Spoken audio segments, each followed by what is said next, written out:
Assalamualaikum warahmatullahi wabarakatuh. Halo sobat setia Fakta Kehidupan. Tidak lupa kami sampaikan salam sehat, salam sejahtera. Semoga tercurah segala bentuk kebaikan dan juga kita semua dalam lindungannya. Seperti biasa, kita akan berbagi kisah dari yang unik, menarik sampai bikin nangis. Mari kita simak kisahnya.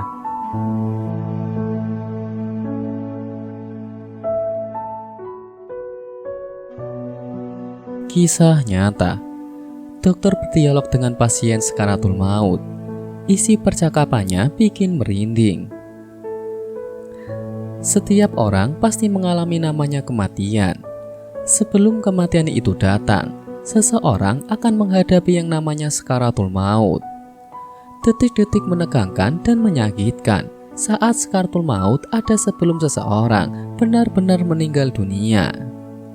Seorang dokter bernama Dr. Khalid Al-Jubair di Arab Saudi pernah mengalami pengalaman yang sangat menakutkan, di mana ia pernah berbicara dengan orang yang sedang menghadapi sakaratul maut.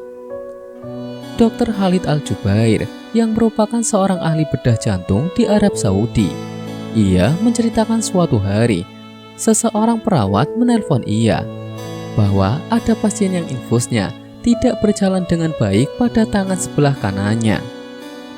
Konsekuensinya harus dipindahkan ke tangan sebelah kirinya.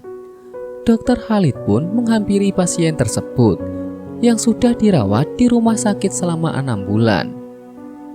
Pada 5 bulan pertama, ia bisa berbincang dengan Dr. Khalid, dan pada bulan ke-6, pasien itu pingsan secara total, tidak bisa bergerak sedikit pun. Maka didatangilah pasien tersebut oleh Dr. Khalid. Dia mengecek tangan sebelah kirinya untuk mencari urat untuk dimasukkan infus. Tiba-tiba, ia dikagetkan ketika pasien yang sudah tak sadarkan diri itu berbincang dengannya.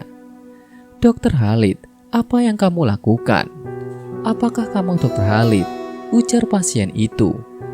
"Iya betul, saya Dr. Khalid," jawab Dr. Khalid. "Apa yang kamu lakukan?" tegas pasien tersebut. "Saya akan mencari urat tangan kiri Anda untuk dimasukkan infus," jawab dokter.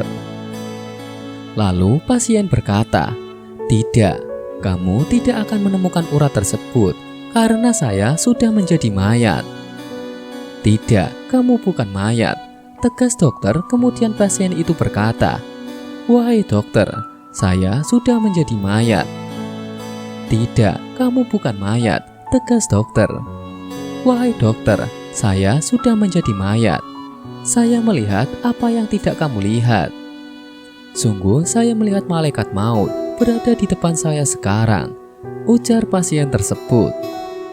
Tangan pasien itu masih berada di genggaman Dr. Khalid, dan kemudian dia teringat dengan salah satu hadis yang sahih dari Al-Bara bin Absy radhiyallahu an, di mana Rasulullah SAW bersabda, "Apabila salah seorang dari kalian menghadap akhirat dan meninggalkan dunia, ia tergolong orang saleh, maka ia akan melihat para malaikat putih wajahnya. Mereka adalah para malaikat ramah, dan ia akan melihat kedudukannya di surga." Selama lebih dari 30 tahun pengabdiannya di rumah sakit, Dr. Khalid pernah mengalami kejadian serupa, di mana ia melihat 3 orang yang menghadapi sakaratul maut sebelum mereka meninggal dunia. "Wahai dokter, janganlah kamu berbuat capek dirimu. Sungguh aku telah melihat kedudukanku di surga dan para bidadari telah disiapkan untukku," ujar salah satu pasien pertama yang sekarat. "Bahwa sesungguhnya saya telah mencium aroma surga sekarang," kata pasien sekarat kedua. "Sesungguhnya saya melihat surga sekarang," ujar pasien ketiga. Dalam ilmu medis, orang yang sedang menghadapi sakaratul maut tidak akan bisa berbicara atau bergerak. Tapi pengalaman yang diceritakan oleh Dr. Khalid benar-benar sangat mengejutkan, di mana ia mampu berbicara dengan orang yang sekarat dan mengetahui apa yang sedang dihadapi seseorang yang diambang kematian.